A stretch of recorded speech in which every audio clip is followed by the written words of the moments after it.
Guys, good afternoon. Bagong gising ako. Bago lang ako on. Guys, ang hirap ng buhay.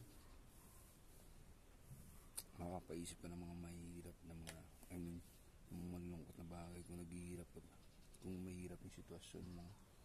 Instead na parang alam mo yun, inaga-advise pa nga ako na hindi nila pag-isipin yung mga problema. Pero alam mo, pag nakakaisip pa talaga ng problema, or like nakakaranas ka ng problema, hirap talagang hindi mo parang damayan pag yung sarili mo sa problema.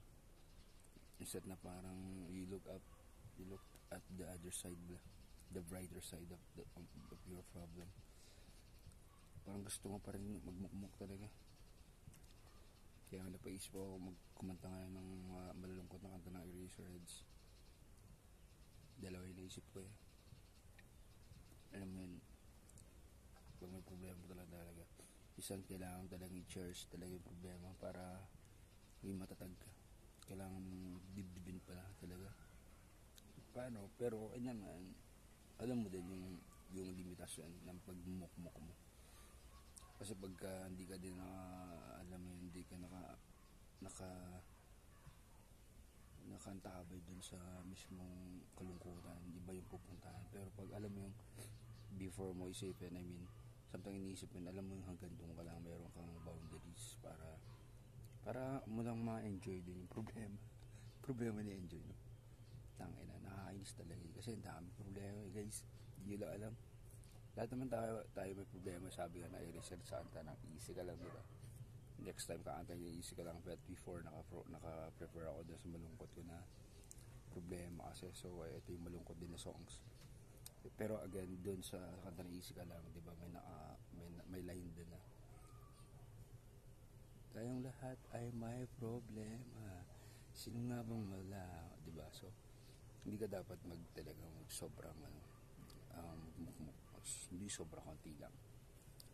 You have to like damayan mo lang kasi alam mo yung kailangan ng appreciation. So kaya mag-appreciate ng problems mo, ikaw lang, kaya walang tumutulong sa sakit mo. So tama, sinacherish mo din. Tapos enjoy ka lang, may problema, enjoy ka lang, sakto. Sabi nga ito, anong problema mo? So, dibdibin mo siya. Kausapin mo sarili mo. Sabi nga din sa Matchbox, diba? Talking to myself and family. Diba? So, siya nakaka-relate ako. Pero ito na. Ito na yung malungkot. Actually, Catherine Vilo to. It's called Feel Her. And the next is from the Sticker Happy. It's called Hard to Believe. Ano ba unahin ko? Hard to Believe tayo. Sige. Error. Doon na tayo sa Feel Her.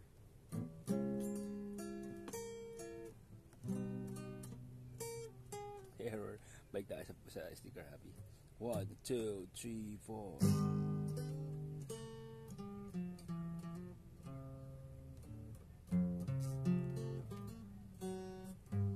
Find it hard to believe that all the pain that we are feeling has some meaning in this world. It's so hard to believe that someone out there is waiting with arms open wide and smiling. I wanted life to be this way. Just a little bit of love could be so bad. Oh, please don't take it all the way. But to heaven is still close enough to touch. And I have to believe that someone out there is waiting with arms open wide, smiling.